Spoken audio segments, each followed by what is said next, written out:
So today we're going to install those long ARP studs on this 04 STI. So first thing that Phil is doing is actually getting the two caliper bolts, one at the top and one at the bottom, so that we can pop the caliper and remove the rotor, and then we'll start replacing the front, which is easiest. So once you have the caliper out, just hang it so that you don't pull on the brake line. Then you can just slide the rotor out. Sometimes they can get stuck. You can tap them with a rubber mallet, but they should come relatively easy. And so now we're not going to reuse those studs. They are super old and in rough shape. So we're going to take the big hammer over there, and Phil is just going to hammer those out.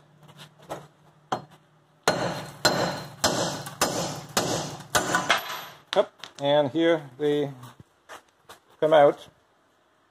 And once you have smashed them like this anyway, they are just going to go to the trash. If you want to reuse them, you can try to put a nut and tap on the nut so that you don't damage the tread. And once we have those out, we're going to put the new one in. So here we are reusing used studs from the rally cars. We just keep them 2 seasons on the rally car and then pass them down to the recce cars. So here Phil did put some anti-seize on it, then slide it through. So you can only slide it on this side. Here there's not enough gap to get it through. So we have a special tool. So there is a bearing in there that's gonna stay stuck to the hub, and the other side here is gonna spin with the nut. So here is gonna put the nut in, and we're gonna turn, and the nut is gonna squeeze and pull the stud in. So here we go. If you have brand new stud, they will go right in. On the old one, they might grab a bit. So you can. Here we go. Is it almost there? And if you look at the top here, yeah, go ahead.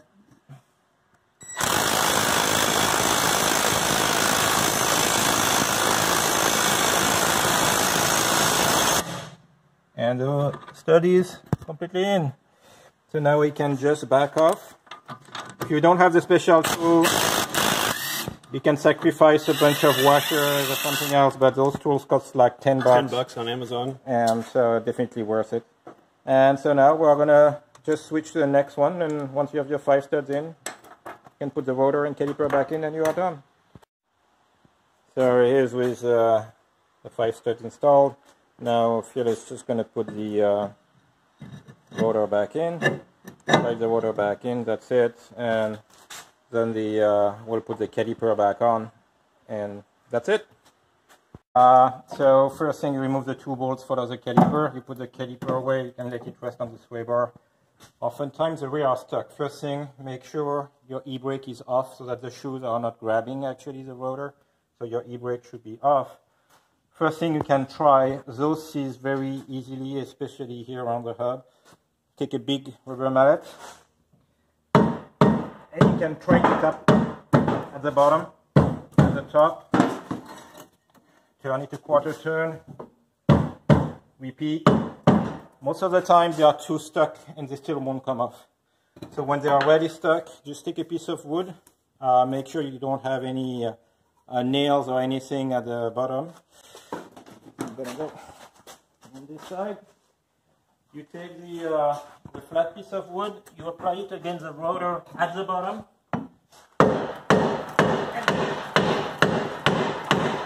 Go with it with the hammer until it is. Turn it, quarter turn, and here it's probably already coming. But that's the best, most efficient way of getting the rotor out. And this one is not even too bad. Oftentimes it just creates a little lip here, but they rust here and seize here. Again, that's where they get stuck. There we go. So next step, you can come back on this side. So in order to remove the studs, we first have to remove the ABS ring that is here. The ABS ring can stay in place, but we will have to slide it over. So here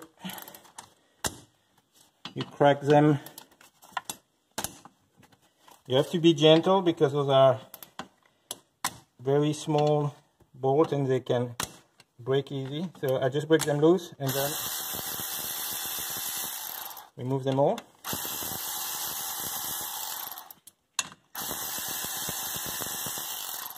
Gonna go in our magnet tray.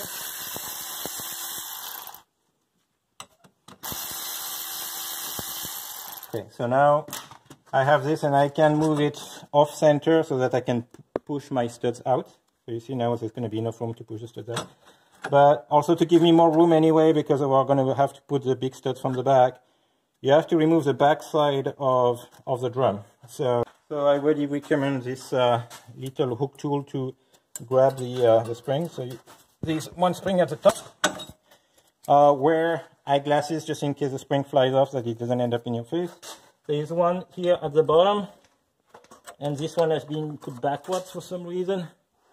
Whoever put those brakes together didn't know what he was doing. Take a pair of pliers. You compress the spring and turn a quarter turn. Now that pin's sitting back, so now the caliper can come here. So you see that spring that is in the back there? That thing should have been put in the front. That has nothing to do here. This guy should be in the front. That's the adjuster to adjust the.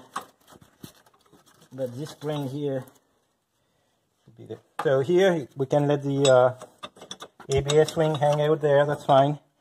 And now we're going to take the hammer.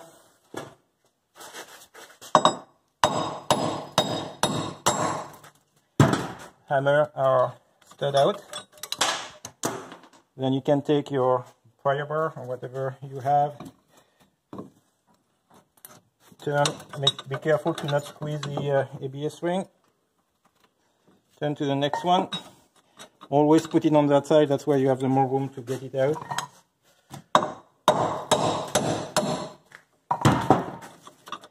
Extract your stud, etc. until you remove the boom. The new studs will have to come here from the back. So you see here, between those bolts in the back, here, it's basically somewhere here that the stud is going to come at an angle. So you have to drill a hole here on the backing plate. With a drill bit, the easier is to go from the back, and you can you probably have to remove the sway bar, it's the easiest, and then you drill from the back, and basically that's the area where you are aiming for. And the hole has to be big enough to also fit the head of the stud, because we're going to have to enter the stud this way, and so you are going to have to need a hole basically the size of the stud and a little bit bigger because it's going to come at an angle. So here the fast solution is if you have a plasma cutter. Here with the plasma cutter, I'm going to just go in here and drill the hole from the inside. Way faster because the metal is pretty thick behind the car. It doesn't do a job as neat as a drill bit, but it's going to give us a much faster time to get the hole done. Make sure you protect everything in the back with a welding blanket, especially if you have braided brake lines and stuff, and you don't want to burn the rubber boot on the CV axle either. So make sure you're protected. You have fill here. Has the Ryobi 3 or 4 gallon water tank with a sprayer to cool things down and as a fire extinguisher if needed. And so we're just gonna go and drill the hole there.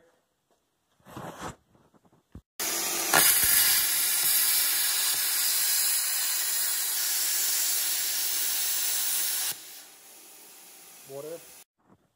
Okay, so here we have the hole. Phil is getting the studs to the hole. You have to push the ABS ring to clear, and then get the the studs through. Sometimes you have to thread it in to just get the last bit through.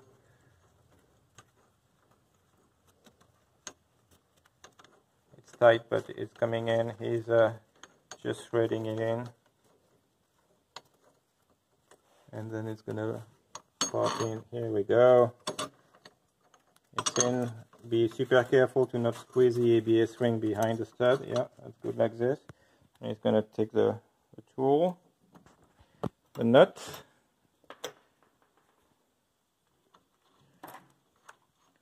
and then it's 17 mil impact.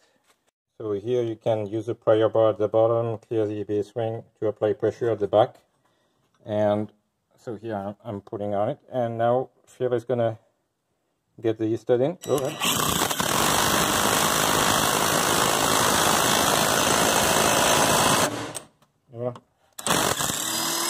As soon as you get it started, after that it grabs in and you are good to go.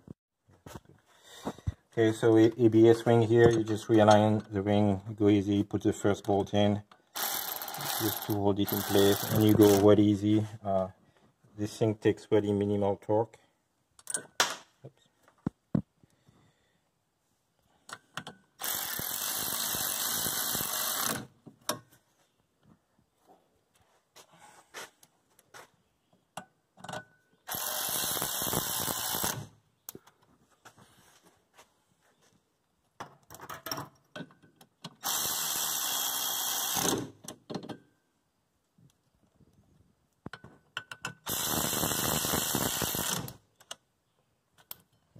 Just checking every one of them so that I have pretty much the same torque everywhere.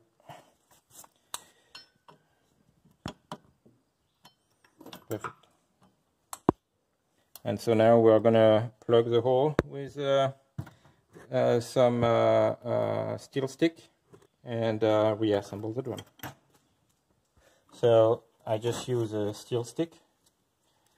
So you mash the thing together until it's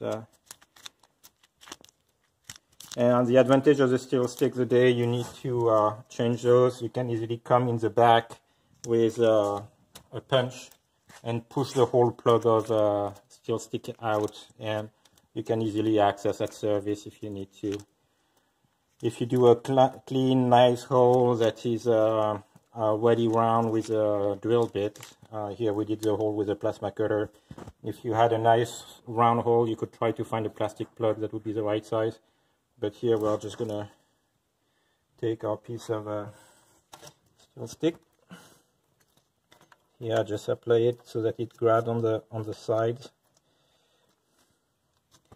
And that's all there is to it. It's gonna plug the hole. It's gonna dry hard. And that is it. That prevents all the crap from the road from getting in. First thing you have to do for the caliper is, here's the top, here's the bottom. Here you have the top section. Here has a shape. This one faces the back of the car. The spring is on this side and goes in here on the lip. Backwards. Yeah, this side is going to fit here.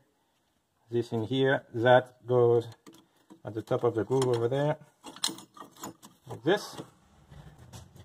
So here you take the spring, it has just a small arch there that goes in the caliper, in the shoe. Here you take your tool and you try to put that in there. No, it's not completely in place, but for now that's going to hold it until I put the pin back in. So the pin comes through the hole here and then through the caliper, through the shoe. Give me the light in the front, I can see something on the back.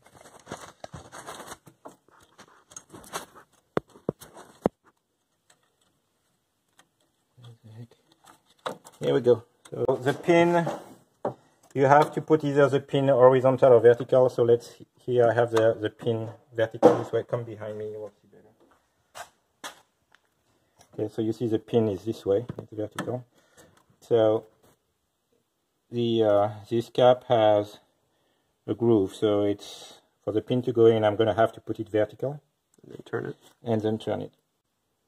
it's vertical here, so I know my needle nose gives me the orientation also of my pin, so I don't have to struggle too much. And I go there, I go through, and I turn quarter turn, and that's it. First try. Look at this. Yeah! So now that never happens. That never happens. Needle nose pliers. Now that's in place, I have to put the adjuster back, so you can try it. So this one is actually seized. I can't turn it, so we're gonna unseize this first. ARP coil.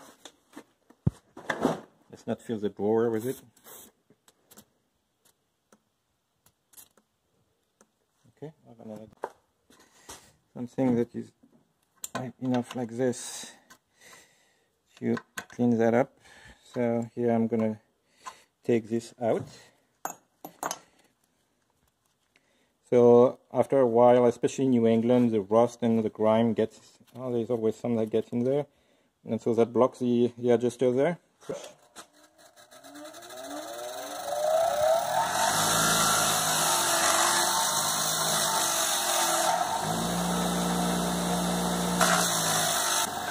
There we go. So now we have a clean thread. We're going to put some anti-seize on this. Okay. Yeah.